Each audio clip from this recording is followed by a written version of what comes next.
In the heart of the village Tawena, a place wrapped in tradition and whispers of the ancestors, lived a quiet girl named Nia. She had no parents, only memories and the teachings of her grandmother, who raised her with love and sacred knowledge. From a young age, Nia could turn leaves into medicine, roots into remedies, and silence into comfort. People from across the village would come to her hut, not for big miracles, but for relief, for healing, for hope. She cured babies with burning fevers, women in labor who had nearly lost strength, and men bitten by vipers deep in the bush. She never asked for payment, only blessings. Her smile was soft, her voice even softer. Some said she had the hands of an angel. Others said she was too perfect to trust. Because in Tawena, even light attracts shadows. And the more Nia's name spread, the more certain eyes began to narrow, not with wonder, but with envy. Lul was the kind of man who could win hearts with just a smile. He worked hard in the village, fixing carts, helping with harvests, and always showing up with a respectful tone and polished shoes. To the villagers of Tawena, he looked like the perfect man, steady, reliable, and respectful. And when he married Nia, everyone thought it was a match made by the ancestors themselves.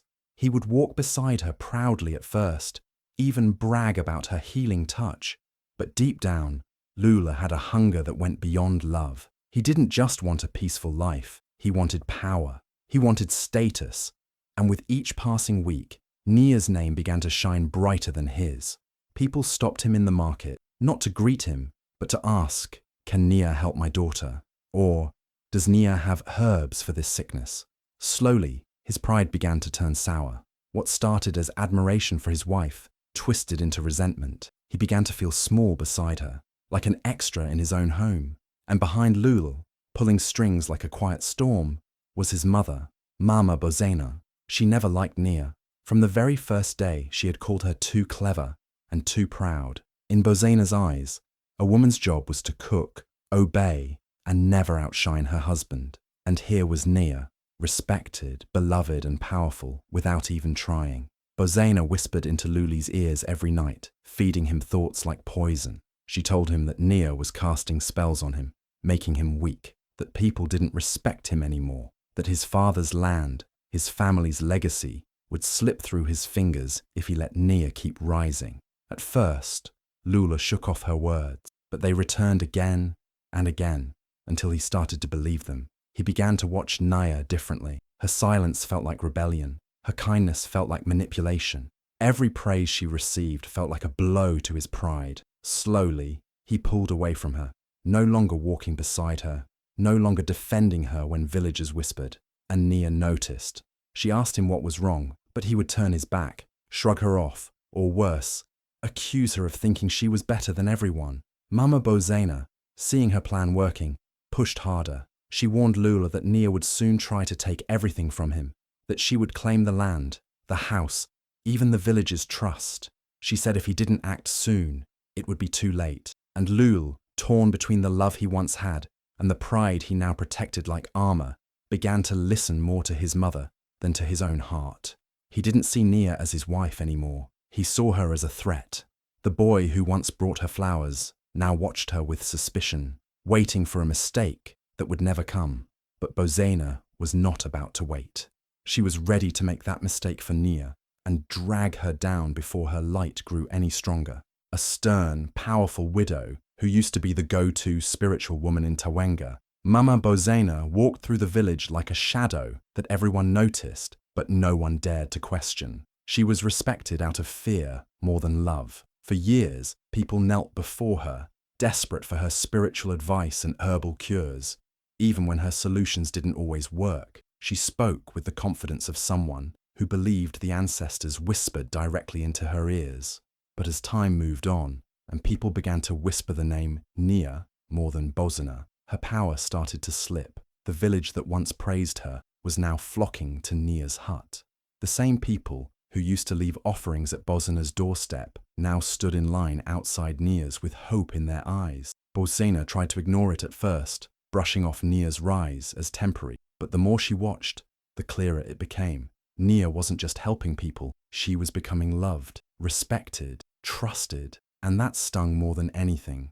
Bozena didn't just see Nia as a girl with healing hands. She saw her as a threat to everything she had built. But what truly ignited Bozena's fury was a painful memory buried deep in her past. Years ago, Bozena had been publicly shamed during a village ceremony. It was Nia's grandmother who had called her out for using fake charms and spoiled herbs in a ritual. That day, Bozena lost her dignity in front of everyone. And now, seeing the granddaughter of that same woman being worshipped by the villagers, it felt like history was mocking her. Bozena couldn't stand it. She believed Nia was sent to finish what her grandmother started, to take away her power, to erase her completely. And so, she made a decision. If the village wouldn't see Nia's true face, then she would show it to them. She started weaving lies in silence, planting small seeds of doubt. She told Lul, her son, that Nia's powers were not from God, but from the darkness, that no woman could heal so perfectly without calling on forbidden spirits.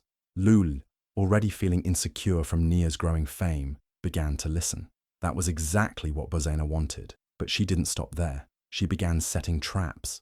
She placed strange charms under Nia's sleeping mat and left suspicious markings near the doorway, only to discover them later while others watched. She gasped loudly, performed fake cleansing ritual, and warned people to stay away from Nia. Slowly, the fear began to spread again, just the way Bozena liked it. She wanted Nia to feel isolated, doubted, unwanted. She wanted the villagers to question her, to turn away from her. She wanted Lule to believe he was married to a danger, not a blessing, because Bozena couldn't allow the past to repeat. She couldn't allow another young woman, especially the granddaughter of the one who humiliated her, to rise while she faded into silence.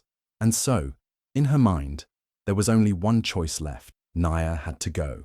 Though many love Nia, others whisper she's too powerful. They smile in her presence, thank her when their fevers break or when their newborns cry strong and healthy. But behind closed doors, fear creeps into their conversations. It isn't just that she heals, it's how she does it. Her hands move with strange confidence. Her eyes, calm and knowing, seem to see more than what's in front of her. They say Nia doesn't guess. She knows. Some believe that's a gift. Others think it's something more dangerous. There's a story that follows Nia wherever she goes. A quiet tale passed in whispers by the old women of Tawena. Nia was born under a blood moon. On that rare night, the sky glowed red, and the midwife who delivered her ran from the hut, claiming the child's eyes had fire in them. In many traditions, a child born under the blood moon is said to carry a mystical destiny, either to heal or to destroy. No one ever really knew which one Nia would grow into, but as she grew, her abilities left no room for doubt. Nia's cures began to work in ways no one could explain. A boy who had been paralyzed by fever walked again after she laid her hands on his legs and whispered into leaves soaked in river oil. A woman given up for dead by the clinic walked out of Nia's hut within hours, laughing and full of life. People started to say her herbs were more powerful than modern medicine, stronger than even the traditional healers. They called her Child of the Moon, Spirit Walker, and some, behind her back, used darker words like witch or soul stealer. The village elders, once open to her help, began to hold private meetings. They worried her power was growing too quickly, too publicly. A healer with too much influence could disrupt the delicate balance of Tawena's spiritual traditions. They believed the ancestors had rules, and maybe Nia was crossing lines unseen, but none of them dared challenge her directly, because for every whisper of fear, there were 10 voices praising her. That made her untouchable, and that made her even more dangerous to those who wished to control the village. Mama Bozena, already filled with bitterness, saw this fear as an opportunity. She knew that fear spreads faster than truth. She began quietly feeding these whispers with her own poison. In conversations around cooking fires and during prayers at the shrine, she would say things like, "Sometimes the devil wears a healer's smile," or "Not all cures come from the ancestors. Some come from spirits. We should never wake." The villagers listened. Some nodded. Some stayed silent, but the seed had been planted. Bozena also reminded them of the blood moon. "That's not just a sign," she'd say. "It's a warning." She even hinted that strange things happened around Nia.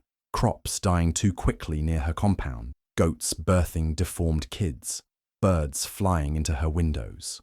Whether those things were true or not didn't matter. The fear began to spread again, and Nia, who only wanted to help, didn't see the storm quietly forming around her. In a village like Tawena, love turns to fear with just a whisper, and Bozena was whispering as loud as she could.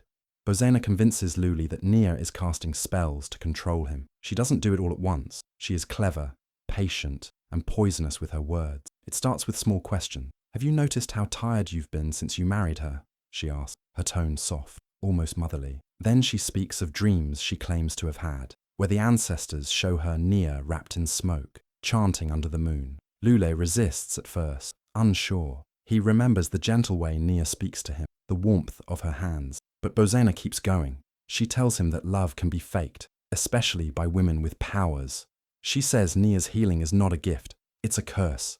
That Nia is not saving people, she's trading their souls for power.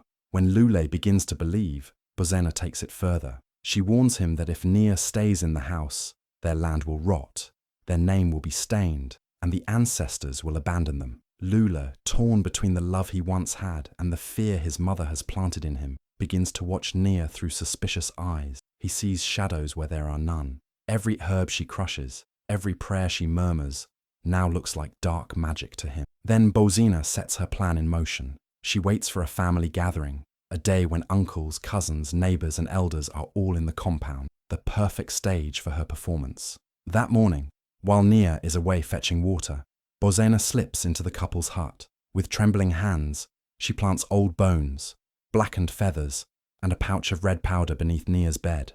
Objects the village has long feared, signs of forbidden witchcraft. She hides them carefully, but not too carefully. She wants them to be found. Later, when everyone is gathered, she pretends to smell something strange in the air. She tells Luli to follow her to the hut. Neighbors are curious and follow too.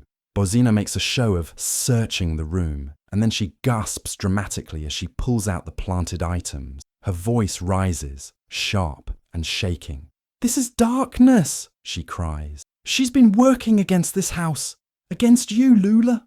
Her words strike like thunder. The crowd murmurs, backs shift, eyes widen. Some gasp, others cross themselves. Lule stands frozen, staring at the items he does not understand but now fears. Nia walks in just then, confused by the gathered crowd and the wild look on her husband's face. Bozena turns on her, pointing with a shaking finger. "You used your beauty to fool us, but the spirits have revealed your truth." Nia tries to speak, but the noise is too loud, the fear too thick. Bozena weeps, asking the ancestors to forgive her son. And just like that, Nia, the beloved healer, becomes a suspect of witchcraft. The same hands that once received thanks now receive silence. The same people who came for healing now step back in fear. Bozena's trap has been set, and Nia's world begins to crumble. Lul, influenced by Bozena and desperate for his mother's approval, drags Nia out of the house in the middle of the afternoon. The sun is hot, the sky clear, and the village road is filled with murmuring neighbors. Some pretend to be busy with chores, but their eyes stay fixed on the scene unfolding before them. Lula's grip is firm on Nia's wrist, his face tight with shame and fear. He doesn't look at her as he pulls her across the yard, past the small garden she once tended with care, past the place where she helped a neighbor deliver twins just weeks ago. Nia stumbles, her voice shaking as she pleads, "Lule, please let me explain." But her words fall into dust. Bozena steps forward, her voice sharper than a knife. "You've explained enough with your evil," she spits, raising her hand as if to block Nia's presence. "The ancestors will not rest with you under this roof." The crowd grows. Women with baskets, children barefoot in the dust, men returning from the fields. All stop to watch, but no one moves to help. No one dares to question Bozena. Her reputation as a powerful spiritual woman keeps mouths closed and feet planted. Even those who once praised Nia now look away, afraid that speaking for her might invite curses on their homes. Fear spreads like wildfire, and silence becomes the village's protection. Nia's heart pounds, not just from the pain of betrayal, but from confusion. The man who once called her his light now throws her into the street like a stranger. Her feet are bare, her clothes stained with dust, her hands clutching only the small leather pouch she always wore, the one with her healing herbs. the one her grandmother gave her. That's all she has now. Not her husband, not her home, not even her voice. Bozena stands at the doorway, her eyes cold and victorious. Go back to the spirits you serve, she says loud enough for everyone to hear. Nia wants to scream, wants to remind them of all the children she helped, all the pain she eased, all the nights she stayed awake by the sickbeds of people who now won't meet her eyes. But no one listens, no one speaks. The dust rises around her as she stands in the street, alone. Her heart is heavy, but her back remains straight. Though tears fill her eyes, she refuses to fall to the ground. Somewhere deep inside her, the fire of her grandmother's strength begins to stir. But for now, she turns slowly, walking away from the house she once called home, away from the people she once healed, away from the man she once trusted. Behind her, the whispers begin to rise again, but this time they carry a weight that cannot be taken back, and still, no one helps. Weeks earlier, Nia's cousin Amari had come to visit from the city. He brought with him stories of loud streets, moving cars, and glowing phones. But more importantly, he brought a small gift, a smart doorbell with a camera. It's nothing fancy, he said, smiling as he installed it. Just a little piece of peace, in case strangers come by. Nia and Lule thanked him, not thinking much of it. It blinked once and settled quietly near the door, unnoticed by all, including Bozena. What no one realized, not even Lule, was that the camera wasn't just decorative, it was fully functional, silently recording every moment at the entrance of the home. It captured laughter, visits from neighbors, the rustling of chickens, but one day, it caught something else, something dark. A few days before the incident, Bozena had pulled Lule aside near the door. Her voice was low, but the camera picked up every word. "We must act now," she said sharply. "She's poisoning your spirit. You'll lose everything if she stays." Lula, torn and heavy-hearted, nodded slowly. "What do we do?" Bozena leaned in, whispering, "We'll find what we need. I'll place it. You just follow my lead." It didn't stop there. The camera recorded her slipping into the couple's room with a small bundle wrapped in a cloth. Her eyes scanned the area before she ducked inside. It later caught her calling out in fake horror as neighbors gathered, and it saw Lula, confused but obedient, playing along. The doorbell saw everything, the lies, the manipulation, the setup. Miles away in the city, Amari, who had set up the doorbell to sync with his phone, was scrolling through old notifications when something caught his eye. A movement alert from the day of the chaos. Curious, he tapped the video. What he saw made his hands freeze.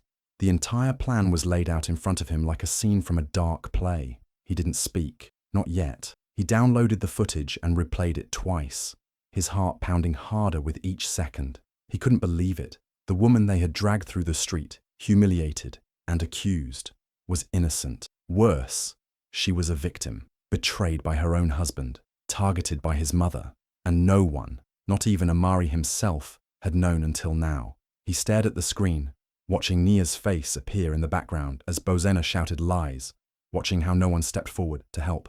The dust, the silence, the shame, and all the while, the camera blinked silently, recording truth when no one else dared to speak it. Now, with the truth in his hands, Amari knew he had a choice. He could stay quiet like the rest of the village, or he could speak for the one person who had been silenced. And this time, the truth would have a voice louder than Bozena's whispers. The cousin uploads the footage to social media with the hashtag number NIA, the healer. He doesn't add much text, just a simple caption. The truth always finds its way. Within hours, the video begins to move. First, a few shares, then a flood of reactions. People pause, rewind, and watch again in disbelief as Bozena's entire plan plays out like a twisted drama. Viewers are stunned by the clarity of the audio and the cold calm in her voice. The comments come fast. "This is evil. She was framed. How could her own husband do this?" Overnight, the clip spreads like wildfire. Influential pages repost it. Women's rights groups across the region catch wind and begin calling for justice. Herbalist communities rally in Nia's name, sharing stories of how women healers have been feared and silenced for generations. Reporters start reaching out to Amari, asking for more context. He shares Nia's story, carefully, respectfully, letting the world know that the woman they saw barefoot in the dust was once the pride of her village. Suddenly, the silence that once surrounded Nia begins to break. People from Tawena, those who had turned their backs on her, start speaking up. Quiet neighbors who had received help from her come forward. Mothers remember how she eased their children's fevers. Old men admit they had doubted her only because Bozena told them to. Shame begins to rise among them like smoke after a fire. Then, something unexpected happened. Elder Mbeko, one of the most respected figures in the region, steps forward publicly. Known for being neutral and cautious, he rarely speaks on village drama. But this time, he faces the cameras and the crowd with a heavy heart. In a quiet, steady voice, he shares something no one knew. Many years ago, he begins, "My wife was sick. No healer, no prayer, no medicine worked, until Nia's grandmother arrived." He pauses, voice tight with emotion. "She saved my wife's life, and now her granddaughter walks with that same power." He looks straight into the camera and adds, "This girl carries light, and they tried to blind it." His words hit like thunder. The respect he holds makes people listen. Suddenly, this is no longer just about a video. It's about truth, justice, and years of silence breaking apart. Support pours in from places far beyond Tawena. People send gifts, letters, and offers to help Nia. A lawyer offers to take her case for free. Women across the country begin using the hashtag number Nia the Healer to share their own stories of being silenced, overlooked, or wrongly accused. Nia, once cast into the dust and forgotten, is now rising again. But this time, she's not alone. The truth, captured by a quiet little camera and shared by a cousin who refused to stay silent, has begun something much bigger, and the world is watching. A public council is held in the heart of Tawena. The open square fills quickly, women balancing babies on their backs, elders with walking sticks, curious teenagers whispering as they sit in the shade. For years, this village had trusted the whispers of power, followed traditions without question. But today feels different. There's a heavy silence in the air. The truth is coming, and no one can stop it now. At the front, the council of elders sits in a semicircle. Their faces are stern, their robes fluttering in the breeze. Elder Mbeko stands in the center, holding a tablet in his hands. All eyes are on him. He gives a nod, and the footage begins to play on a screen borrowed from a nearby school. The smart doorbell video flashes to life. Bozena's voice fills the square, clear, sharp, unmistakable. It plays out from beginning to end. The plotting, the planting of false charms, the instructions to Lule, the public shaming. A gasp spreads through the crowd. Some cover their mouths. Others stare in disbelief at Bozena, who shifts nervously in her seat. When the video ends, the silence is thick. Bozena tries to recover. She stands and raises her voice. "This is a trick. Spiritual editing. The spirits are being manipulated by technology." But the crowd doesn't buy it. Laughter ripples through the square. Even the elders exchange glances of disbelief. Elder Mbeko doesn't flinch. He steps forward again and lifts a small sealed envelope. "This," he says slowly, "was handed to me years ago by Nia's grandmother on the day she fell ill. She asked me to keep it safe until the time was right." He opens the letter carefully. The parchment is old, but the writing is clear. It names Nia as the chosen protector of her lineage, the one born under the blood moon, the healer meant to continue the sacred line of knowledge. Gasps rise again, but this time they carry awe. The letter speaks of Nia's kindness, her strength, and her power to heal without harming. It warns that people may fear her, but she must not be silenced. The council members nod, murmuring among themselves. Then the final decision is spoken aloud. Nia is cleared of all false accusations. Her name is restored. Bozena is stripped of all village duties and titles for abuse of power and spiritual deception. Lule is found guilty of betrayal and dishonor. He loses the right to inherit his family's land. Bozena tries to argue, but the crowd turns away from her. Lule stands frozen, his eyes wide and hollow. For the first time, he sees the full weight of what he's lost. Nia isn't there. She didn't need to be. The truth spoke for her. And for the first time in many seasons, the wind that moved through Tawena felt like change. Nia is restored to her land with quiet grace. The same soil that once held her tears now welcomes her footsteps with pride. The villagers, filled with regret, come to her one by one, not just to apologize, but to help. They bring tools, wood, stones, and strong hands to rebuild what was broken. But Nia does more than return. She rises. Where her old home stood, she builds the Sanctuary of Roots, a healing center made of clay walls, wide open windows, and the scent of herbs drifting through the air. It's a place for women and children, especially those who've been silenced or pushed aside. She teaches them what her grandmother taught her: how to heal, how to grow, how to stand tall even when the world tries to bury them. The same doorway where she had once been dragged out barefoot becomes something new. Nia paints over the frame, covering the scars with vines and color.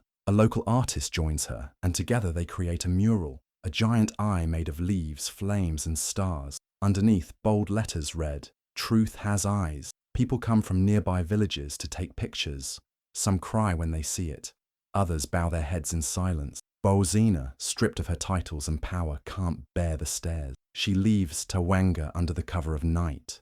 No one says goodbye. The people who once feared her now look away. Her name fades from daily speech, replaced by whispers of the new healer who brought justice through wisdom, not revenge. As for Lul, he tries to return quietly weeks later. He walks through the village, head lowered, hoping someone, anyone, will show him kindness. But doors stay shut. Women pull their children close. Men look past him, like he's already gone. He finds no rest, no welcome. He stands at the edge of the Sanctuary of Roots, hoping to see Nia, to say something, but the gates remain closed. He hears laughter inside, free, warm, alive. It doesn't belong to him anymore. Meanwhile, Nia continues to grow. Her sanctuary is filled with life, learning, and healing. She plants a garden in the center, with flowers from her grandmother's collection. The same herbs that once healed the village now bloom under the open sky. People travel from far away to learn from her, to be healed by her touch and her presence. They call her Mama Nia, a name that carries respect, not pity. And in Tawena, when the sun sets and the wind moves through the village, people still glance at the mural and remember. They remember how lies fell, how truth rose, and how the woman they tried to silence became the voice of hope.